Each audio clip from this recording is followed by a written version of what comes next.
Subscribe now and press the bell icon. Never miss an update. Hello मेरे प्यारे बच्चों, हम लोगों ने पढ़ा था लास्ट टाइम जो है ब्लड पढ़ा था। ब्लड और उसके फ्लूइड क्या क्या होते हैं, जहाँ तक हम लोगों ने ब्लड ग्रुप तक खत्म कर लिया था। तो एक बार पिछला वाला जल्दी जल्दी रिवाइज करते चलेंगे। अगर बात कर लिया जाए ब्लड, तो ब्लड से रिलेटेड बेटा हैं हमारे विलियम हार्वे साहब, ठीक है। इन्होंने बताया कि जो the system of tissue organ था, हिमोपैथिक सिस्टम बोल रहे थे हम लोग, जिसमें लिम्फ नोड था, स्प्लीन था, बोन मैरो था, थाइमस था, ये सब मिलके सेल्यूलर कंपोनेंट ऑफ ब्लड बना रहे थे। कौन कौन था, एक बार फिर से, lymph node, spleen, bone marrow और thymus responsible for producing cellular component of blood. Blood की बात कर लिया जाए तो स्पेशलाइज्ड फ्लूइड कनेक्टिव टिश्यू था, ट्रांसपोर्ट कर रहा था ऑक्सीजन न्यूट्रिएंट, ठीक है, to the cells, carries away carbon dioxide, मतलब ऑक्सीजन और न्यूट्रिएंट का ट्रांसपोर्ट कर रहा था और कार्बन डाइऑक्साइड वापस ले जा रहा था वेस्ट प्रोडक्ट वेन्स के थ्रू, ठीक। द बॉडी जो है 6 लीटर ब्लड होता है बेटा इन टोटल। अगर पूरे पूछा जाए कि बॉडी में कितने लीटर ब्लड होते हैं, 5 से 6 लीटर होता है। पीएच ऑफ ब्लड की बात कर लें तो 7.4 होता है, अल्कलाइन होता है। और जो ब्लड होता है हमारी बॉडी में 8% total weight of the body होता है। It always move in one way, जो कि मेंटेन करता है कंसिस्टेंट एनवायरमेंट, यानी कि टेम्परेचर वगैरह का भी रेगुलेशन ब्लड अपना करता है। और जो भी अपना बॉडी का टेम्परेचर होता है 37 डिग्री सेल्सियस होता है। और फॉरेनहाइट की बात कर लें तो 98.6 फॉरेनहाइट होता है। फिर हम लोग ब्लड का क्लासिफिकेशन किए थे। ब्लड का क्लासिफिकेशन 2 प्रकार का था, प्लाज्मा और फॉर्म्ड एलिमेंट्स। प्लाज्मा में अपने 55% होते हैं, जिसमें आता है amino acid, nitrogenous waste, nutrient, hormones, gases और प्रोटीन्स आती हैं। प्रोटीन्स में एल्ब्यूमिन है, फाइब्रिनोजन है, ग्लोब्यूलिन है। तो 55% जो होता है प्लाज्मा होता है। 45% अपना होता है फॉर्म्ड एलिमेंट्स, जिसमें आते हैं एरिथ्रोसाइट, ल्यूकोसाइट, प्लेटलेट्स। एरिथ्रोसाइट को बोलते हैं आरबीसी, ल्यूकोसाइट को बोलते हैं डब्ल्यूबीसी, प्लेटलेट्स जो होती हैं अपनी उनको जो होती हैं थ्रोम्बोसाइट्स बोलते हैं, दूसरा नाम है थ्रोम्बोसाइट्स, और मेगा कैरियोसाइट सेल से बनती हैं। ल्यूकोसाइट्स 2 प्रकार की होती हैं, ग्रेनुलोसाइट्स और एग्रेनुलोसाइट्स। तो ग्रेनुलोसाइट्स की बात कर लें तो न्यूट्रोफिल्स, स्नोफिल्स, बेसोफिल्स और मोनोसाइट और लिम्फोसाइट। बॉडी में अगर बात कर रहे थे हम लोग पहले भी कर चुके हैं कि न्यूट्रोफिल्स सबसे ज्यादा होती हैं बॉडी में, ठीक है। न्यूट्रोफिल्स के बाद में होती हैं लिम्फोसाइट। तो 60 से 65% जो होती हैं न्यूट्रोफिल्स होती हैं, और लिम्फोसाइट 20 से 25% होती हैं, ठीक है। फिर उसके बाद मोनोसाइट था, 6 से 8% था, स्नोफिल्स 2 से 3% था, फिर वेसोफिल्स था अपना 0.5 से 1%। इतना हम लोग बेटा कब पढ़ चुके थे। फिर उसके बाद में हम लोग पढ़े थे function of blood. Function of blood में क्या था, ऑक्सीजन का ट्रांसपोर्टेशन करता है, कार्बन डाइऑक्साइड का भी ट्रांसपोर्ट करता है, न्यूट्रिएंट का भी ट्रांसपोर्ट करता है, वेस्ट रिमूवल करता है, टेम्परेचर का रेगुलेशन करता है, इम्यून डिफेंस का भी काम करता है, क्लॉटिंग फैक्टर्स होते हैं, रेगुलेशन ऑफ पीएच भी होता है, हार्मोन को भी ट्रांसपोर्ट करते हैं, और फ्लूइड बैलेंस का रेगुलेशन भी करते हैं, ठीक है। फिर उसके बाद में हम लोग पढ़े थे प्लाज्मा। प्लाज्मा की डिटेल्ड हम लोगों ने एनालिसिस की थी। प्लाज्मा क्या है, एक एलोस लिक्विड था, 55% होता है बेटा ब्लड में टोटल वॉल्यूम में। अगर बात कर लिया जाए सीरम क्या होता है, प्लाज्मा क्या करता है, बॉडी को रिकवर करता है इंजरी से, डिस्ट्रीब्यूट करता है न्यूट्रिएंट, ये भी रिमूव करता है वेस्ट को थ्रू सर्कुलेटरी सिस्टम। सीरम की बात कर लें तो सीरम कब ऑप्टेंड होगा, प्लाज्मा माइनस फाइब्रिनोजन। प्लाज्मा से फाइब्रिनोजन प्रोटीन अगर निकाल दी जाए, ठीक है, तो अपना क्या बन जाता है, सीरम बन जाता है। Serum is a plasma without fibrinogen. 90 से 92% था। इसमें क्या क्या चीजें थी, अमीनो एसिड थी जो कि प्रोटीन दे रही थी, नाइट्रोजनस वेस्ट थी जो कि भी अपने एक्सक्रीट कर रही थी किडनी से, जो भी क्रिएटिनिन, यूरिक एसिड वगैरह था। न्यूट्रिएंट की बात कर लें तो जो भी अपने मोनोसेक्राइड, अमीनो एसिड, एनर्जी वगैरह थे, रिपेयर का काम कर रहे थे। हार्मोन्स की बात कर लें तो केमिकल मैसेंजर था जो कि रेगुलेट कर रहा था बॉडी फंक्शन को। प्रोटीन्स की बात कर लें तो एल्ब्यूमिन थी जो कि मेंटेन कर रही थी फ्लूइड बैलेंस, फाइब्रिनोजन जो थी ब्लड क्लॉटिंग कर रही थी, ग्लोब्यूलिन क्या थी, सपोर्ट कर रही थी इम्यून फंक्शन को, सपोर्ट कर रही थी, ठीक। फिर उसके बाद में बात कर लिया जाए तो गैसेस जो थी अपनी, ऑक्सीजन था, कार्बन डाइऑक्साइड था, नाइट्रोजन था, और ट्रांसपोर्ट था mainly via red blood cell से, मतलब ये ऑक्सीजन भी ट्रांसपोर्ट करती हैं। फॉर्म्ड एलिमेंट्स की बात कर लें तो एरिथ्रोसाइट्स थे अपने। एरिथ्रोसाइट्स की जो दूसरा नाम है बेटा वो आरबीसी है। एरिथ्रोसाइट्स अपनी कैसी होती हैं, अगर बात कर लें तो हम लोग सर्कुलर होती हैं। जो भी एरिथ्रोसाइट्स होती हैं सर्कुलर होती हैं, बाइकॉन्केव होती हैं, नॉन न्यूक्लिएटेड, मतलब इसमें न्यूक्लियस नहीं पाया जाता है, डिस्क शेप्ड होती हैं। सेल विड्थ अगर डायमीटर की बात कर लें तो अप्रोक्सीमेटली 7.5 से 8.7 माइक्रोमीटर होती है। अगर कैरेक्टरिस्टिक ऑफ एरिथ्रोसाइट की बात कर लें तो जो भी अपनी 4.35 से 5.65 मिलियन होती हैं, मतलब 5.5 मिलियन भी आप बोल सकते हैं पर माइक्रोलीटर ऑफ ब्लड मेन में, और 3.9 से 5.13 रेड ब्लड सेल्स होती हैं पर लीटर ब्लड फॉर वोमेन, मतलब मेन में जो होती है आरबीसी ज्यादा पाई जाती है, वोमेन में थोड़ी कम होती है। Red colour of the red blood cells किसके प्रेजेंस में होते हैं, हीमोग्लोबिन के प्रेजेंस में होते हैं। एवरेज लाइफ स्पैन की बात कर लें तो आरबीसी 120 दिन होता है। स्प्लीन की बात कर लें तो ग्रेवयार्ड ऑफ आरबीसी होता है। फंक्शन क्या है बेटा, oxygen from the lungs to the tissue. ठीक है, ट्रांसपोर्ट की बात कर लें तो carbon dioxide from the tissue to the lungs, मतलब लंग टू द टिश्यू ले जाते हैं और जो भी अपने कार्बन डाइऑक्साइड होता है उनको टिश्यू टू द लंग लेके जाते हैं। फिर उसके बाद में हम लोगों ने पढ़ा था कि development and life span of RBC, development and life span of RBC, तो इसमें हमने पढ़ लिया था कि बोन मैरो में बनता है। कहाँ बनता है? एरिथ्रोसाइट बनता है बोन मैरो में। और ये कहाँ पे अपने जाते हैं? मच्योर होते हैं। 120 दिन की लाइफ होती है इनकी। डेवलपमेंट आरबीसी की बात कर लें, हीमोपोइसिस 7 दिन में होता है, एरिथ्रोपोइसिस बोलते हैं। एरिथ्रोपोइसिस कहाँ स्टार्ट होता है? बोन मैरो में। फिर एरिथ्रोसाइट्स रिलीज हो जाती हैं, सर्कुलेट करती हैं 120 दिन के लिए।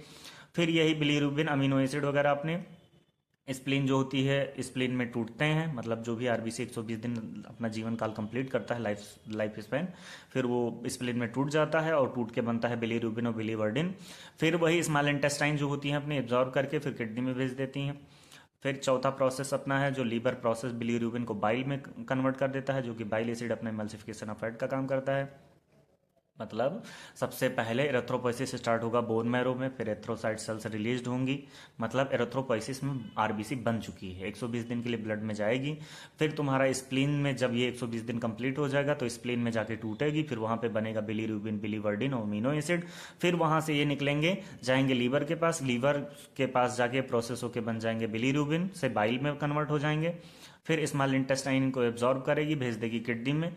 फिर किडनी एक्सक्रीट करेगी यूरिन के थ्रू, इसको रिलीज कर देगी और किडनी फिर एक हार्मोन रिलीज करेगी एरिथ्रोपोइटिन, जो कि कराता है एरिथ्रोपोइसिस।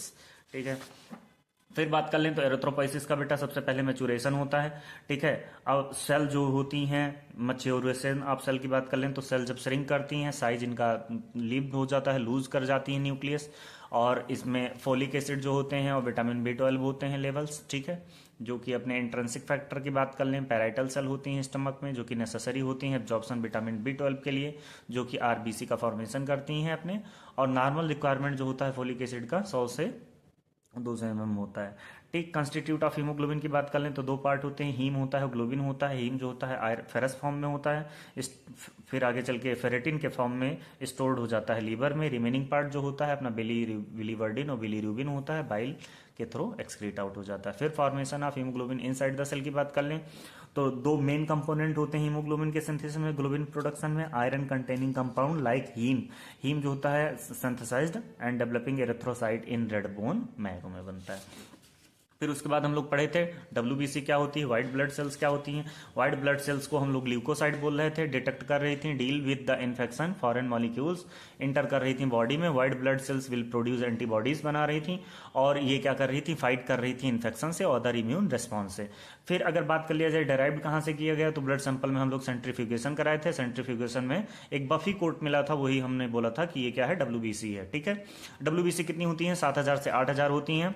1 क्यूबिक मिलीमीटर कंटेन, ठीक है, मतलब 1 क्यूबिक मिलीमीटर कंटेन ब्लड में कितनी होती हैं, 7000 से 8000 WBC. These are found in red bone marrow में बनती हैं। इनका लाइफ स्पैन 7 से 10 दिन होता है। इनका फंक्शन क्या था, किसी भी इन्फेक्शियस डिजीज में या फॉरेन इन्वेडर्स से प्रोटेक्ट करना, सुरक्षा प्रदान करना। ठीक है, फिर अदर फंक्शन क्या था, स्कैवेंजिंग, जो भी डाइंग सेल्स होती थी या कोई भी फॉरेन बैक्टीरिया आता था, वायरस आता था या कोई भी चीज आती थी, फंगल आता था, तो उसको क्या करते हैं ये लोग किल कर देते हैं। डब्ल्यूबीसी पस फॉर्मेशन, जब भी बेटा चोट वगैरह लगती है, घाव वगैरह होता है, तो वहां पे डब्ल्यूबीसी ही पस बना देती है। ठीक है, फिर हम लोग पढ़े थे दो प्रकार की होती हैं, ग्रेनुलोसाइट्स और एग्रेनुलोसाइट्स। ग्रेनुलोसाइट्स की अगर बात कर ली जाए तो ग्रेनुलोसाइट्स बता ही रखा हूं तुमको कि उसमें न्यूट्रोफिल्स, एसिनोफिल्स, बेसोफिल्स होती हैं। एग्रेनुलोसाइट्स की बात कर लें तो इसमें कोई भी ग्रेन्यूल्स नहीं होते हैं। ये लिम्फोसाइट होती हैं, एंटीबॉडी होती हैं, एंटीजन होती हैं, मोनोसाइट होती हैं। प्लेटलेट्स क्या होती हैं, प्लेटलेट्स सेल के फ्रेगमेंट होते हैं। कहाँ से बनते हैं, मेगा कैरियोसाइट से बनते हैं। स्मॉल इन साइज होते हैं आरबीसी डब्ल्यूबीसी के। कितना होना चाहिए, 1.5 लाख से 4 लाख mm पर ब्लड होते हैं। प्रिवेंट क्या करते हैं, ब्लड लॉस को, यानी ब्लड क्लॉटिंग में इनका बहुत बड़ा योगदान है। और प्लेटलेट सिक्रीट करते हैं 5 हाइड्रोक्सीट्रिप्टामीन, जो कि कंस्ट्रक्शन करते हैं ब्लड वेसल्स में और एडहेसिव प्रॉपर्टी रखती हैं ब्लड आपस में प्लेटलेट्स, और इसी के थ्रू क्या होता है, प्लग बनाती हैं और ब्लड का क्लॉटिंग करवाती हैं। फिर इसके बाद में हम लोग पढ़े थे कि इसके डिसऑर्डर से क्या हो जाएगा, एनीमिया हो जाता है, डिफिशियंसी से ब्लड के। कैसे होता है, आयरन डिफिशियंसी एनीमिया में लो आयरन इनटेक करोगे, ब्लड लॉस होगा, आयरन सप्लीमेंट खाओगे, फेरस सल्फेट ठीक हो जाएगा।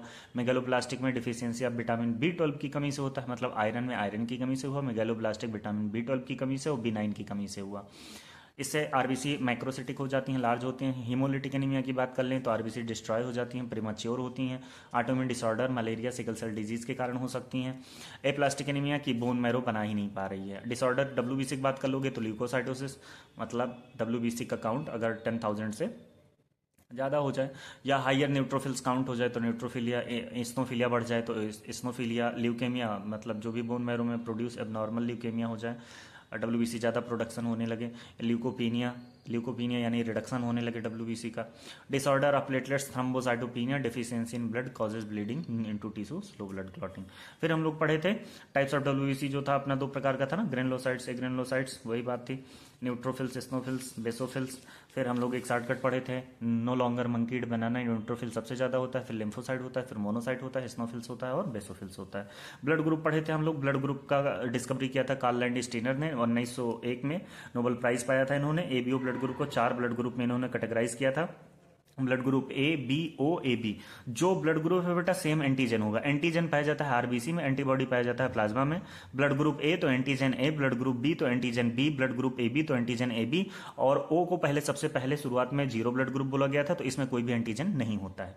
ये ब्लड टाइप है, डोनेट क्यों कर सकते हैं। ब्लड टाइप अगर ए है तो डोनर ए और ए बी होगा, रिसिपिएंट ले कौन सकता है, ए और ओ ले सकता है। अगर किसी का ब्लड ग्रुप बी है तो किसको दे सकते हैं, ये बी और ए बी को, और रिसीव किससे कर सकते हैं, बी और ओ से। अब ए बी है तो ए बी के पास क्या नहीं था अपना, एंटीबॉडी नहीं था, एंटीबॉडी नहीं था, जिससे ये सबसे ब्लड ले सकते हैं ए बी और ओ से। ओ ब्लड ग्रुप है तो इसमें डोनर है जो है ए बी ओ, मतलब ओ ब्लड ग्रुप के पास जो है एंटीजन नहीं है, एंटीबॉडी है, तो इसीलिए सबको दे सकते हैं, डोनेट सबको कर सकते हैं, लेकिन रिसीव सिर्फ ओ से करेंगे। ये सब सारी चीज़ें, इंपॉर्टेंस ऑफ ब्लड ग्रुप की बात कर लें तो ब्लड ग्रुप बेटा कोई भी ट्रांसफ्यूजन करना है, किसी को भी ब्लड चढ़ाना है तो ब्लड ग्रुप अगर आपको नहीं पता होगा, या हेमोलिटिक डिजीज है या कोई पैटर्नरी डिस्प्यूट है, तो इन सब चीज़ों से हम लोग पता लगा सकते हैं। अब हम लोग पढ़ने जा रहे हैं बेटा अपना आरएच फैक्टर। अभी तक हम लोगों का ये पार्ट जो था अभी तक हम लोग रिवाइज कर रहे थे, ठीक है, जल्दी जल्दी रिवाइज किया गया है। अब आगे से हम लोग इसको कंटिन्यू करते हैं आरएच फैक्टर से। बात करते हैं आरएच फैक्टर की। तो आरएच फैक्टर क्या होता है, आरएच फैक्टर सबसे पहले रीसस मंकी में देखा गया था। होता क्या है इसमें बेटा कि जो भी प्रेगनेंसी के टाइम पे होता क्या है कि जो भी आरबीसी होती हैं वो प्रीमैच्योर हो जाती हैं, और प्रीमैच्योरली जब होती हैं तो आरबीसी का पूरा प्रॉपर जो है कंप्लीट नहीं हो पाती हैं, यानी कि प्रॉपर डेवलप नहीं हो पाती हैं, जिसके कारण बच्चे को एनीमिया हो जाता है प्रेगनेंसी में, उसकी डेथ हो जाती है। तो होता क्या है, कोई भी मदर जब आरएच निगेटिव है, अगर mother RH negative, blood group उसका कैसा है, आरएच निगेटिव है, और फादर का आरएच पॉजिटिव है, तो बेबी कैसा होगा, आरएच पॉजिटिव होगा। मतलब मदर निगेटिव और फादर पॉजिटिव है तो बेबी कैसा होगा, आरएच पॉजिटिव होगा, causing the mother to form anti Rh antibodies. तो मदर क्या करती है, एंटी आरएच एंटीबॉडीज बना लेती है प्रेगनेंसी में। फर्स्ट प्रेगनेंसी ये यूजुअली सेफ होता है। सेकंड प्रेगनेंसी में क्या होता है, वही मदर की एंटीबॉडी जो बनती है वो अटैक कर देती है फीटल की आरबीसी पे, जिसको बोलते हैं हीमोलिटिक डिजीज। और जो भी न्यू बॉर्न है, एसडीएन न्यू बॉर्न बेबी है, या एरेथ्रोब्लास्टोफिटेलिसिस बोलते हैं, और इससे होता क्या है बेटा, बच्चे की डेथ हो जाती है। क्यों, क्योंकि उसको एनीमिया हो जाता है। प्रिवेंशन क्या है, हम लोग एंटी आरएच इम्यूनोग्लोबुलिन का इंजेक्शन दे देते हैं, attack in 28 week of pregnancy, 28 week of pregnancy में दे देते हैं, within 72 hours after delivery भी देते हैं, ताकि बच्चे की डेथ ना होने पाए, जच्चा बच्चा का खतरा जो है ना बने। ब्लड क्लॉटिंग फैक्टर्स की बात कर लें बेटा कि ब्लड जो क्लॉट होते हैं उनके फैक्टर्स क्या होते हैं।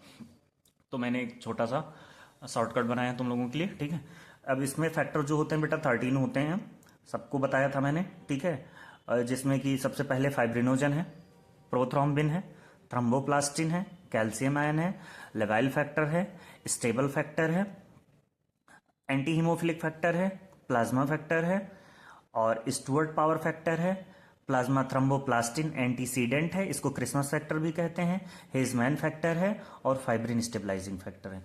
तो फैक्टर फर्स्ट, अब इधर देखो, फाइब्रिनोजन से मैंने बनाया बेटा फ्रेशर्स। देखो, freshers party today, come on let's sing and call senior, please have fun.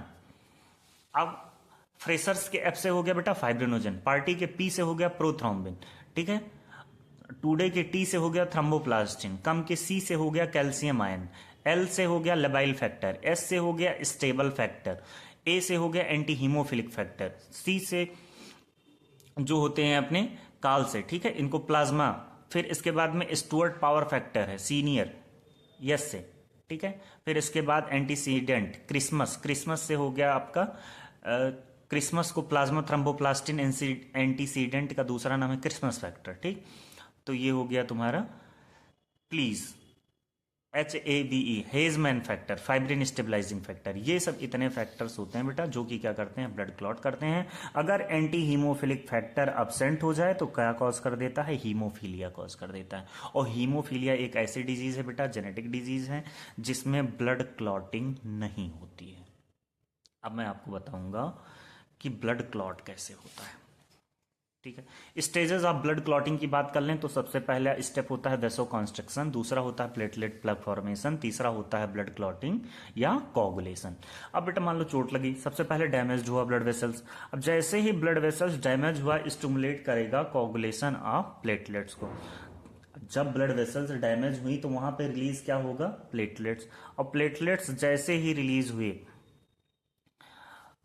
बना देंगे वो जो अपना ब्लड था लिक्विड पोर्शन में, उसको बना देंगे जेल, थोड़ा सा विस्कस, हल्का सा थिक बना देंगे। अब यहां पे क्या सिक्रीट होगा, थ्रम्बोकाइनेज सिक्रीट होगा। क्या सिक्रीट होगा, थ्रम्बोकाइनेज। थ्रम्बोकाइनेज अब extrinsic pathway, liquid blood making contact with damage tissue. अगर एक्सट्रिंसिक पाथवे की बात कर लें तो लिक्विड ब्लड क्या कर रहा है, making contact with damage tissue. Inside the body की बात हो रही है, ब्लड वेसल्स में कोई भी दिक्कत हुई है तो एक्सट्रिंसिक नहीं, सॉरी, एक्सट्रिंसिक आउटसाइड बेटा, जो भी बाहर डैमेज हुआ, जैसे मान लो इसमें चोट लग जाए या फिर हाथ में चोट लग जाए, यहां कट जाए, तो एक्सट्रिंसिक पाथवे होगा। इंट्रिंसिक की पाथवे की बात कर लें तो ये लिक्विड ब्लड जो होगा इनसाइड द ब्लड वेसल्स की बात हो रही है, वहां पे कहीं भी टिश्यू में डैमेज हो रहा है तो प्लेटलेट्स क्या सिक्रीट करेगा, थ्रम्बोकाइनेज, ठीक है। थ्रम्बोकाइनेज क्या करेगा बेटा, बनाएगा प्रोथ्रोम्बिन, और प्रोथ्रोम्बिन बनाएगा फाइब्रिनोजन, और फाइब्रिनोजन बनाएगा फाइब्रिन, और फाइब्रिन से क्या हो जाएगा, ब्लड क्लॉट हो जाएगा। अब प्रोथ्रोम्बिन से बनेगा थ्रोम्बिन, प्रोथ्रोम्बिन से क्या बना, थ्रोम्बिन, ठीक है। और थ्रोम्बिन से क्या बना, फाइब्रिनोजन, वही फाइब्रिन, और फिर क्या हुआ, ब्लड क्लॉट हुआ। तो ऐसे याद कर लेना, सबसे पहले डैमेज ऑफ ब्लड वेसल्स हुआ, स्टिमुलेट हुआ coagulation of platelets, clot coagulation बनने लगा, थक्का बनने लगा।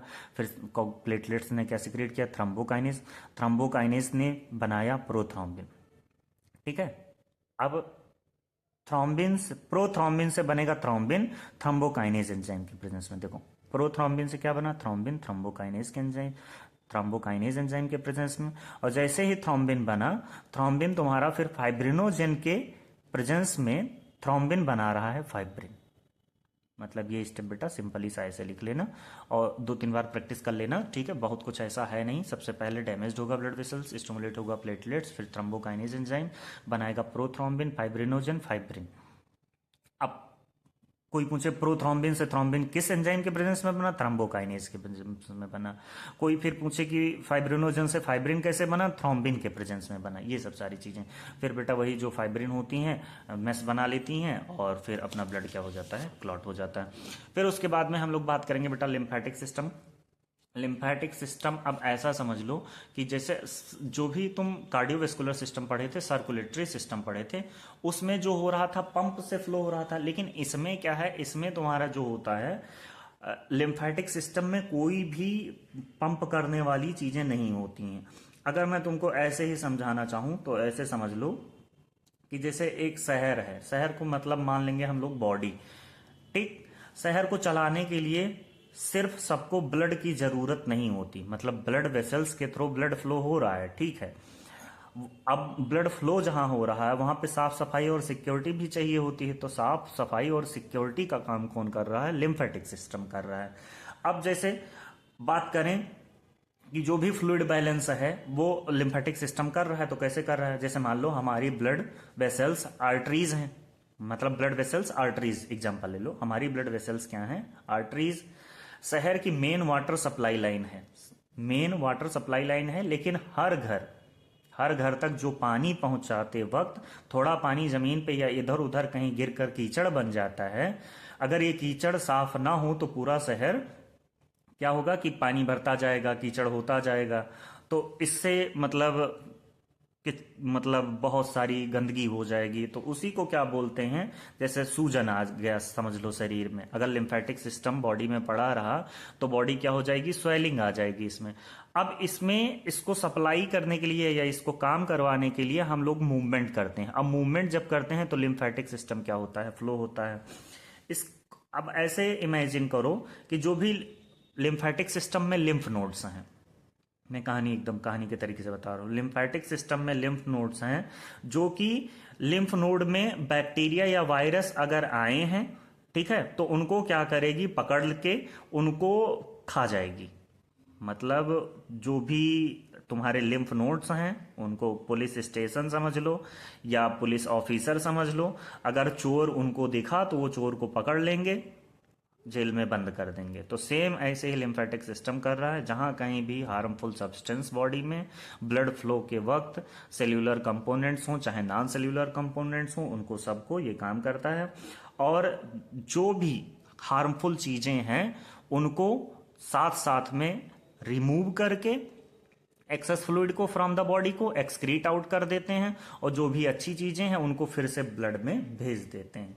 अगर अभी फिर बताऊंगा थोड़ा सा, ठीक है, जैसे स्वेलिंग वगैरह की एग्जांपल लेकर। तो अब सुनो, लिम्फेटिक सिस्टम क्या करते हैं, फाइट अगेंस्ट डिजीज और प्रोवाइड क्या कर रहे हैं, इम्यूनिटी। फाइट अगेंस्ट डिजीज और क्या प्रोवाइड कर रहे हैं, इम्यूनिटी। बीमारी से लड़ रहे हैं और इम्यूनिटी प्रोवाइड कर रहे हैं। डिस्क्राइब्ड इन द कब हुए, 17वीं सेंचुरी में ओलस रबडेक ने और थॉमस बर्थोलिन ने किया। अब सब system of circulatory system and immune system की बात करें तो लिम्फ क्या है, दो पार्ट है, सेल्यूलर पार्ट है और नॉन सेल्यूलर पार्ट है। सेल्यूलर पार्ट में आते हैं लिम्फोसाइट, बी लिम्फोसाइट और टी लिम्फोसाइट। नॉन सेल्यूलर की बात कर लें तो वाटर और सॉलिड होते हैं। Water 94%, solid 6%। अब जो सेल्यूलर पार्ट है उसमें लिम्फोसाइट, बी लिम्फोसाइट और टी लिम्फोसाइट है। अब लिम्फ का क्लासिफिकेशन बता देना कि दो part, cellular part, non cellular part. Cellular में लिम्फोसाइट आते हैं, लिम्फोसाइट में बी लिम्फोसाइट, टी लिम्फोसाइट, वही बेटा डब्ल्यूबीसी। इसमें सिर्फ आरबीसी नहीं, बाकी सारी चीजें हैं। नॉन सेल्यूलर पार्ट में वाटर 94% है, सॉलिड 6% है, 6% में प्रोटीन, फैट, कार्बोहाइड्रेट, यूरिया, ठीक है, और non protein nitrogenous substance, inorganic substance हैं। फंक्शन ऑफ लिम्फ की बात कर लें तो फंक्शन ऑफ लिम्फ क्या कहता है, फ्लूइड एंड प्रोटीन का बैलेंस करता है। फ्लूइड एंड प्रोटीन का बैलेंस करता है। Transport of nutrient, it carry lipid and lipid soluble vitamin A, D, E, K, absorb by GIT मतलब gastrointestinal tract to the blood. Digestion की बात कर लें, it help in absorption of fat from the food that we eat. जो हम लोग खाना खाते हैं उससे फैट को ये क्या करते हैं, एब्जॉर्ब करते हैं। एक्सक्रीशन की बात कर लें तो लिम्फेटिक सिस्टम रिमूव करता है डेड ब्लड सेल। सुनो बेटा फिर से, lymphatic system remove dead blood cell, excess fluid and waste from the body. अब यही लिम्फेटिक सिस्टम बेटा, अगर तुम मूवमेंट नहीं करते हो, एक ही जगह पे कहीं बैठे रहते हो, तो तुमको एडिमा हो जाता है, पाँव में सूजन देखने को मिलता है, ठीक है। अब लिम्फ नोड्स भी होते हैं, लिम्फेटिक ऑर्गन्स भी होते हैं, वो हम लोग बात करने जा रहे हैं कि कौन कौन से हमारे लिम्फेटिक टिश्यू और ऑर्गन्स हैं। प्राइमरी लिम्फेटिक ऑर्गन्स की बात कर लें तो रेड बोन मैरो होता है, थाइमस ग्लैंड होता है। अब कोई भी रेड बोन मैरो है तो रेड बोन मैरो में आरबीसी का फॉर्मेशन होता है। थाइमस ग्लैंड थी, याद करो, सब लोग मिलके सेल्यूलर कंपोनेंट बना रही थी, सब लोग मिलके सेल्यूलर कंपोनेंट बना रही थी, किसका, ब्लड का। अब यहां पे लिम्फ की बात हो रही है। They are primary lymphatic organs because they produce B and T cells. अब बोन में बन रहा है, बोन में ही मच्योर हो रहा है तो बी लिम्फोसाइट, और बोन में रहा है मच्योर थाइमस में, ये चेस्ट वाला देख रहे हो, चेस्ट के बीचों बीच रीजन वाला बेटा ये थाइमस होती है, इसी के नीचे होता है। रेड बोन मैरो प्रोड्यूस करती हैं दो सेल्स, बी सेल्स और प्री सेल्स। थाइमस क्या है, thymus gland contain lymphoid tissue, lymphoid tissue होते हैं। It lies in the thorax behind the sternum, sternum ये जो फ्लैट बोन है ना, इसी के जस्ट नीचे, इन फ्रंट ऑफ हार्ट। ये जब बेटा छोटे बच्चे होते हैं तो उसमें ज्यादा बड़ी होती है, लार्ज होते हैं इन्फेंट्स में 40 ग्राम में, और धीरे धीरे ये एज के साथ श्रिंक होते रहते हैं। दो लोब्स होती हैं और आगे चल के एक समय ऐसा आता है कि थाइमस जो होती हैं धीरे धीरे इनका साइज बहुत कम हो जाता है। अगर सेकेंडरी लिम्फेटिक ऑर्गन्स की बात कर लें तो लिम्फ नोड्स होते हैं, लिम्फ नोड्स और स्प्लीन होती हैं। प्राइमरी, सेकेंडरी, लिम्फ नोड्स और स्प्लीन होती हैं। लिम्फ नोड्स कैसी होती हैं, स्मॉल बीन शेप्ड ऑर्गन है, एक से 25 mm तक फाउंड कहाँ पाई गई, through out the body. Armpits, ये बेटा आर्मपिट्स, ये जो हम लोग हाथ अपना फोल्ड करते हैं, आर्मपिट्स, ठीक है, इसमें होती हैं। नेक और ग्रोइन, दुर्गेश नाई को याद कर लेना, ठीक है, खाकोरी फ्री, वही आर्मपिट्स बोला जा रहा है। नेक रीजन है, ग्रोइन रीजन है, ठीक है। क्या करते हैं बेटा, ये फिल्टर करते हैं interstitial fluid and expose T cells and B cells, मतलब इनके पास चीजें आती हैं और ये क्या करते हैं, उसको फिल्ट्रेशन का काम करते हैं। ठीक है, स्प्लीन की बात कर लें तो ये dark purple colour lymphoid structure है। It is highly vascular, bean shaped, major about 12 centimetre length होता है बेटा। स्प्लीन, स्प्लीन याद करो, आरबीसी जो भी ब्लड का कंपोनेंट था कहाँ डिस्ट्रॉय होता, स्प्लीन में। ग्रेवयार्ड ऑफ आरबीसी कौन था, स्प्लीन था। Located inside the left ribcage. Function की बात कर लें तो फंक्शन ऑफ स्प्लीन, फिल्टर करते हैं ब्लड को by removing cellular waste and old damaged blood cells, make करते हैं white blood cells and antibodies. Spleen serve as reservoir of blood. अगर बेटा स्प्लीन फट जाए तो आदमी की क्या हो जाती है, डेथ हो जाती है। अब मैं तुमको एक छोटी सी बढ़िया सी कहानी बताने की कोशिश करूंगा। अब ये जान लो कि जैसे हाथ हैं या पैर हैं, ठीक है, तुम्हारे उसमें स्वेलिंग आ गई है, चोट नहीं लगी है बेटा ऐसे ही बैठने से। अब सिंपली सा भाषा में अगर समझो तो कभी ये सोचो कि अगर तुम्हारी जो बॉडी है इसका ड्रेनेज सिस्टम एक दिन के लिए काम करना बंद कर दे तो हम लोग एक बैलून के तरीके से मतलब फूल जाएंगे। और उसी को हम लोग बोलते हैं कि लिम्फेटिक सिस्टम जो होता है ये सब यही काम करता है कि ब्लड फिल्ट्रेशन हुआ, लेकिन जो भी टिश्यू में या कैपिलरीज में बच गया वो कौन अपना फ्लो करता है, लिम्फेटिक ऑर्गन करते हैं। अब यही मैंने तुमको बताया था सिटी मैनेजमेंट का एक एग्जांपल लेके कि कोई भी ब्लड सिस्टम है, वाटर सप्लाई है, ठीक है, तो लिम्फेटिक सिस्टम के थ्रू मतलब पूरा सीवेज जितना भी कचरा है बॉडी में, जो भी हार्मफुल सब्सटेंस हैं वो किसके थ्रू फ्लो हो रहा है, लिम्फेटिक सिस्टम के थ्रू। अब बात कर लिया जाए तो जो भी जैसे मान लो कि एक दिन में 20 लीटर फ्लूइड जो है बॉडी से लीक होता है तो 3 लीटर उसमें लिम्फ वेसल्स वापस लाती हैं। फिर उसके बाद में लिम्फ नोड्स क्या है, लिम्फ नोड्स ऐसा समझ लो कि पुलिस स्टेशन है। जो भी बैक्टीरिया या फंगस या वायरस आ रही हैं सबसे पहले वही पुलिस स्टेशन पे ही उनको धर दबोच लिया जाएगा। फिर क्या होगा, इनका जो भी हार्मफुल सब्सटेंस हैं उनको क्या करेंगी, जो अपने लिम्फोसाइट्स हैं उनको खा जाएंगी और यही अपने प्रोटेक्शन करती हैं बॉडी में, हार्मफुल सब्सटेंस से बचाती हैं। अगर बात किया जाए कि ब्लड को तो हार्ट करता है भाई, ब्लड को पंप कौन करता है, हार्ट करता है, पर लिम्फ को ऊपर कौन भेजता है, मतलब लिम्फ का ट्रांसपोर्ट कौन करता है, तो सिंपल सा है बेटा कि जो भी मूवमेंट होता है, ठीक है, लिम्फ का मूवमेंट जब तक आप चलोगे फिरोगे नहीं तब तक लिम्फ का मूवमेंट नहीं होता है। ठीक है, तो ये इसीलिए आजकल बोला गया है sitting is a new smoking. अगर आप बैठ के बहुत देर तक जॉब करते हैं या कंप्यूटर पे काम करते हैं तो इसीलिए लिम्फेटिक सिस्टम वगैरह जो होती हैं, लिम्फ जो होती हैं वो अपना बैलून के तरीके से हाथ पैर वगैरह फूल जाता है, उसी को आजकल एडिमा बोला गया है। इसीलिए चलते रहना चाहिए, थोड़ा बहुत एक्सरसाइज करना चाहिए। ठीक, अब स्प्लीन को ब्लड का बैंक भी बोला गया है भैया। स्प्लीन क्या है, स्प्लीन लिम्फेटिक ऑर्गन है, ब्लड का रिजर्वायर है, ग्रेवयार्ड ऑफ आरबीसी भी है।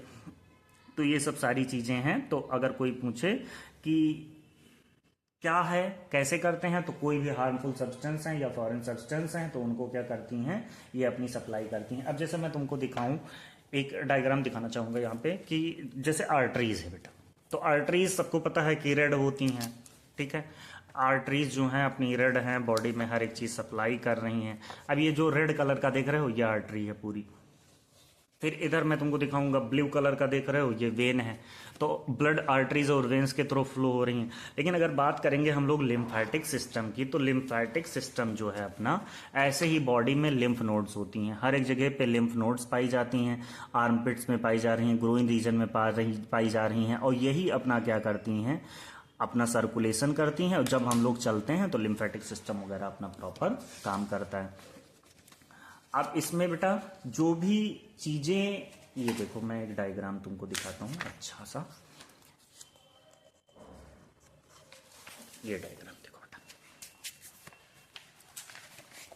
ये डायग्राम देख रहे हो, ठीक है, ये डायग्राम जो है पूरा लिम्फेटिक सिस्टम है। अब इसी के बीच में जितने भी फ्लूइड हैं इनका सर्कुलेशन करता है लिम्फ नोड्स, इसको लिम्फ नोड्स बोलना है। अब लिम्फ नोड्स क्या करेगा, जो भी दिक्कतें हैं इसमें, जो भी प्रॉब्लम्स हैं, मान लो कि बैक्टीरिया आ गया इसी लिम्फ नोड में, इसी लिम्फ नोड में अगर बैक्टीरिया आ गया तो ये लिम्फ नोड इसको क्या करेगा, इंगल्फ करेगा, इसी में अपना सर्कुलेशन करेगा, और आर्टरीज वेन्स कहीं ना कहीं इससे जुड़ी हुई हैं, तो लिम्फ फ्लो होता रहता है बॉडी में। लिम्फ नोड्स होती हैं, और लिम्फ नोड्स भी, अब कोई भी चीज है जैसे देखे होगे टॉन्सिल, नाम सुने होगे बेटा, गिल्टी पड़ जाती है, ठीक है, तो गिल्टी वगैरह जो पड़ती हैं वो क्या है, जो भी बैक्टीरिया वगैरह खाने में या कहीं पे चली गई तो उन्हीं को मारने के लिए जो ये अपने लिम्फ नोड्स होते हैं वहीं पे बैक्टीरिया जैसे इनको मिलती है ये तुरंत अपना काम करना शुरू कर देते हैं। ठीक है, ये डायग्राम देखो, ये स्प्लीन हो गया अपना, स्प्लीन है। अब स्प्लीन के अंदर भी बेटा जितने भी लिम्फेटिक सिस्टम्स होते हैं, अब अगर और मैं तुमको बताना चाहूँ तो नेक में बताया था ना, नेक में होती हैं यहाँ पे, ठीक है, इस रीजन में, गर्दन में। फिर ये स्प्लीन हो गया। फिर यहाँ पे अगर देखो, ये देख रहे हो बेटा, ग्रीन कलर का दिख रहा है ना, ये सब लिम्फ नोड्स हैं। बॉडी में लिम्फ नोड्स क्या करती हैं, एक्सेप्ट आरबीसी को छोड़ के बेटा सारी चीजों का फ्लो करती हैं और अच्छे से अपना पूरा हर एक चीज, बॉडी की इम्यूनिटी है, ठीक है, कोई भी फॉरेन पार्टिकल आ जाता है बॉडी में तो उसको किल करने का काम करती हैं। और जो भी इम्यूनिटी प्रोवाइड करती हैं वो लिम्फेटिक सिस्टम। अब इम्यूनिटी की बात करोगे तो इम्यूनिटी क्या होता है, इम्यूनिटी वो चीजें होती हैं, fight against disease, ability to fight against disease, उसी को हम लोग इम्यूनिटी बोलते हैं, रोग प्रतिरोधक क्षमताएं बोलते हैं। ठीक है, तो लिम्फेटिक टिश्यू और ऑर्गन्स क्या होते हैं बेटा, बॉडी में इम्यूनिटी प्रोवाइड करते हैं, कोई भी हार्मफुल सब्सटेंस आता है तो उसको किल करते हैं। Thank you so much. कैसा लगा वीडियो आपको जरूर बताइएगा, और बहुत रिलैक्स होके बहुत अच्छे से बार बार रिवाइज करके पढ़ना है। 3 तारीख से तुम लोगों का वो आ गया है, टेंटेटिव आ गया है, और रिलैक्स होके अपना हाइड्रेटेड रहो, स्वस्थ रहो, मस्त रहो, खुश रहो। Thank you.